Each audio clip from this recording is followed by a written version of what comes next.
السلام علیکم ناظرین، آج ہم مائری کی سیکنڈ لاسٹ ایپیسوڈ کو ڈسکس کریں گے۔ آخرکار یہ ڈرامہ اپنے اختتام کو پہنچ ہی گیا اور سارے کیریکٹرز اپنے اپنے انجام کو پہنچ ہی گئے، تو آج ہم اس کی اچھی باتیں اور بری باتیں دونوں کو ڈسکس کریں گے کہ کیا اس میں ایسا ہونا چاہیے تھا، کیا یہ دکھانا چاہیے تھا یا نہیں۔ سب سے پہلے فاخر اور اینی کی ڈسکشن ہم لیتے ہیں۔ ہم دیکھتے ہیں کہ دونوں کہہ رہے ہیں کہ ہم نے بہت کوشش کی لیکن نتیجہ کچھ بھی نہیں نکلا، اور فاخر یہ کہتا ہے کہ جو بنیاد زور اور زبردستی سے ڈالی جائے جن درختوں کی، وہ پھلتے پھولتے نہیں ہیں۔ جیسے کہ میرا اور تمہارا رشتہ ہے، ہمیں زبردستی اس بندھن میں باندھا گیا اور اس کا نتیجہ یہ نکلا کہ اب ہم دونوں ایک دوسرے کے ساتھ رہ نہیں سکتے، اور وہ دونوں اپنی طرف سے مل کر اس کا حل نکالنا چاہتے ہیں۔ اور اینی بھی اس کو کہتی ہے کہ ہم سروائیو کر رہے ہیں، تھرائیو نہیں کر رہے، اور ان دونوں کا یہ خیال ہے کہ وہ اگر الگ ہو جاتے ہیں تو دونوں سروائیو بھی کر لیں گے اور تھرائیو بھی کر لیں گے۔ اور فاخر بھی یہی کہتا ہے کہ میں بھی زندگی جینا چاہتا ہوں اور تم بھی زندگی جینا چاہتی ہو، لیکن ہم دونوں اکٹھے رہ کے یہ نہیں کر پا رہے۔ تو ناظرین، آپ کا کیا خیال ہے کہ اس ڈرامے میں یہ دکھانا ضروری تھا؟ کیا یہ اس بات کا حل ہے، بجائے اس کے کہ وہ یہ دکھاتے کہ اگر وہ دونوں ایک بندھن میں بندھ گئے ہیں اور اس کو نبھا رہے ہیں تو فاخر باہر پڑھنے چلا جاتا، وہاں پہ بے شک جاب کرتا، لیکن یہ رشتہ ختم نہ کرتا، کیونکہ اگر اب ان دونوں نے یہ رشتہ ختم کر دیا تو ان کے بچے کا کیا ہوگا، جس کو وہ سمجھ رہے ہیں کہ ہم دور رہ کے بھی ماں باپ کا پیار دیں گے۔ پیار تو دے دیا، لیکن باپ جو دور چلا گیا اس کی کمی کو کون پورا کرے گا؟ اور وہ ایک اور بروکن فیملی کا ایک چائلڈ بنے گا تو وہ معاشرے کا کیسے ایک مثبت کردار بنے گا، کیسے ایک پازیٹیو سوچ کا انسان بنے گا؟ اس کی بیٹی کیسا فیل کرے گی؟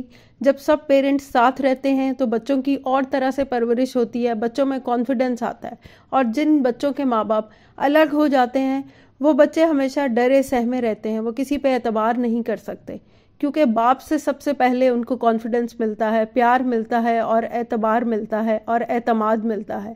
جب یہی نہیں رہے گا تو وہ کیسے معاشرے کا ایک مثبت کردار بن کر پروان چڑھے گا؟ ناظرین، پھر ہم دیکھتے ہیں کہ رحیلہ آخرکار اپنے انجام کو پہنچ ہی گئی۔ اس کو اکرم پولیس والا شوٹ کر دیتا ہے، لیکن مرنے سے پہلے وہ کچھ ڈائیلاگز اپنی بہن کے ساتھ بولتی ہے جس کا دل پہ بہت زیادہ اثر ہوتا ہے۔ اور پھر ناظرین، ہم دیکھتے ہیں کہ ایسے مجرم بنتے ہی کیوں ہیں؟ ضرور ان کے پیچھے کوئی نہ کوئی وجہ ہوتی ہے، جیسے کہ رحیلہ تھی۔ رحیلہ کے ماں باپ بھی الگ ہو جاتے ہیں، ماں کے پاس ان کو دینے کے لیے کچھ نہیں ہوتا، وہ محنت مزدوری کرتی ہے لیکن اس کو ہمیشہ چیزوں کی کمی رہتی ہے، وہ ان کو پورا نہیں کر سکتی، نہ وہ باپ کی پیار کی کمی کو پورا کر سکی اور نہ ہی ان کو زندگی کی پوری آسائشیں دے سکی، جس کی وجہ سے رحیلہ کہتی ہے کہ مجھے ہمیشہ حق نہ ملنے کی وجہ سے چھیننے کی عادت پڑ گئی تھی، مجھے بدلہ لینے کی عادت پڑ گئی تھی۔ تو ناظرین، آپ کا کیا خیال ہے؟ جن بچوں کے ساتھ اس طرح ہوتا ہے تو وہ پھر مجرم بن جاتے ہیں، لیکن بات یہ ہے کہ ہمیں ایسے اقدامات کرنے چاہیے کہ کوئی مجرم بن ہی نہ سکے۔ اور پھر وہ کہتی ہے چونکہ مجھے اتنی محرومیاں ملیں کہ اس کا بدلہ میں نے اس طرح سے لیا، میں نے 12 سال کی عمر سے محنت مزدوری کی تاکہ میری چھوٹی بہن کو باہر نہ جانا پڑے، لیکن وہاں پہ بھی مجھے طرح طرح کے لوگ ملے۔ اور ناظرین، آپ کو پتہ ہے یہ معاشرہ اس طرح کا ہے کہ اکیلی عورتوں کو یا اکیلی لڑکیوں کو جینے دے یا ان کی عزت محفوظ رہے۔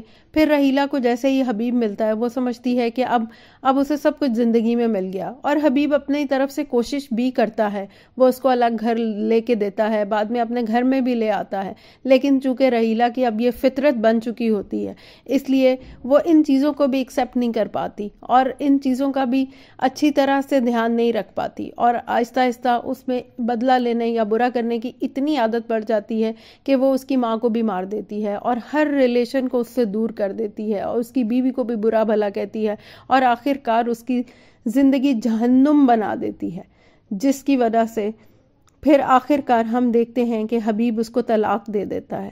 چلیں، یہ تو وہ ڈیزرو کرتی تھی کیونکہ اس نے اس کی ماں کے ساتھ بھی برا کیا، اس کے گھر والوں کے ساتھ بھی، لیکن ہم دیکھتے ہیں کہ وہ ہوتی بہت چلاک ہے، اتنی شارپ انف کہ وہ اکرم کی ساری ریکارڈنگ کر چکی ہوتی ہے اور وہ سب کچھ IG کو بھیج دیتی ہے، جس کی وجہ سے اکرم کو بہت غصہ چڑھتا ہے اور آخرکار وہ آ کے اس کو گولی مار ہی دیتا ہے۔